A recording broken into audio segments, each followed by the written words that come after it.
Neste vídeo vou-te apresentar alguns dos principais conceitos que eu acho que qualquer programador web tem que dominar. Como é óbvio, HTML, CSS e JavaScript. Se estás a entrar no mundo do desenvolvimento para a web ou se já estás dentro do mundo do desenvolvimento para a web, é fundamental que vás estudando de forma sucessiva e gradual como tirar mais partido de cada uma destas linguagens. O HTML para a estrutura da tua página, o CSS para o aspecto visual e o JavaScript para a iteração. Independentemente da stack de linguagens de programação que tu queiras utilizar, seja o PHP, seja o JavaScript, seja o Python, tens que dominar estas três tecnologias. Em segundo lugar, na minha opinião, deves dominar também o editor de código que tu usas, independentemente de qual é o editor que tu escolheres. Se estás a utilizar o Visual Studio Code, deves procurar perceber, conhecer bem as funcionalidades que tens à tua disposição. Porquê? Porque só assim vais ser mais produtivo e mais eficiente, vais ser mais rápido a escrever código e vais ter mais facilidade em encontrar erros. E existe de facto um conjunto muito grande de editores de código para tu poderes desenvolver as tuas aplicações. E cuidado, não te deixes influenciar pelas modas. Isto é, ir atrás de novos editores de código e tentar ficar a trabalhar com novos editores de código pura e simplesmente porque eles acabaram de surgir no mercado. Fica fiel a um editor de código, tira o máximo partido dele e vais ver que te vais transformar num programador mais produtivo. É fundamental que tu domines Git. Git é um sistema de versionamento de alguns que existem, o mais conhecido, aquele que é esmagadoramente mais utilizado pela comunidade de programadores. E não confundas Git com GitHub.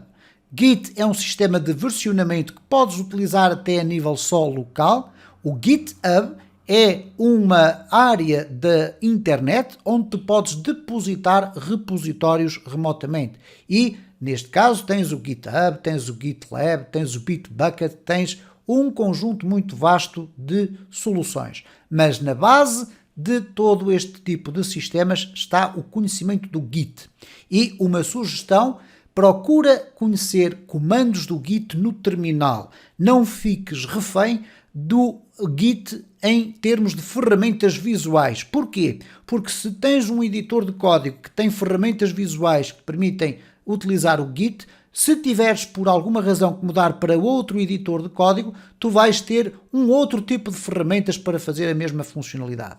No entanto, utilizar o Git na linha de comandos é a forma mais rápida de tu conseguires manter os teus conhecimentos sobre a utilização de Git.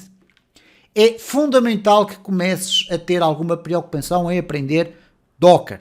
O Docker é um sistema atualmente muito utilizado para criar não só ambientes locais de desenvolvimento, mas também ele está presente nos pipelines de colocação em produção de soluções web.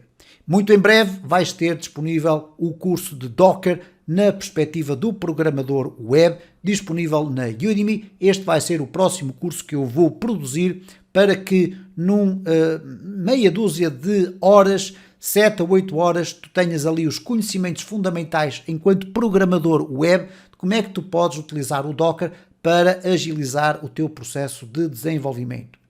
É fundamental também que percas algum tempo a estudar quais são as funcionalidades que tens disponíveis nas ferramentas do programador do teu browser.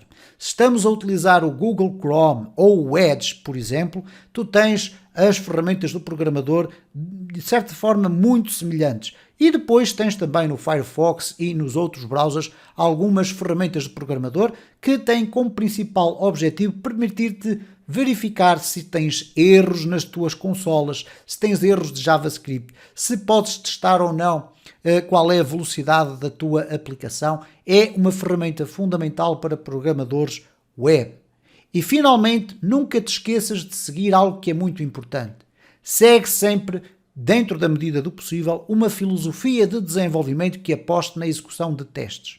Se vais criar uma aplicação, e eu percebo que haja sempre aquele interesse de ver as coisas a funcionar, de ver coisas bonitas, etc., nunca te esqueças que fazer testes para as tuas aplicações é absolutamente fundamental, não só para que elas tenham a possibilidade de permitir descobrir onde é que estão bugs, mas que a médio e a longo prazo, com as atualizações que tu vais fazendo, não seja quebrado código que tu já tinhas desenvolvido anteriormente.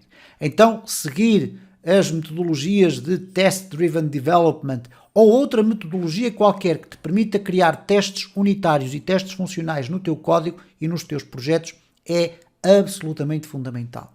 Apenas referindo e sublinhando que há muitas empresas na área do desenvolvimento que não apostam muito na questão dos testes, uma vez que eles exigem mais tempo de desenvolvimento, porque é necessário escrever mais código. No entanto, as boas práticas de desenvolvimento para a web implicam que atualmente tu domines algumas questões relacionadas com a criação de testes, porque na maior parte dos casos vais entrar em pipelines de desenvolvimento que te obrigam a colocar as tuas aplicações em produção em infraestruturas que são controladas por mecanismos automáticos. Normalmente os testes unitários e testes funcionais são um dos critérios absolutamente fundamentais para garantir que a tua aplicação está em condições de passar a produção. Estas são, na minha opinião, algumas das questões que tu tens invariavelmente que ter em atenção se te queres tornar num bom programador para a web.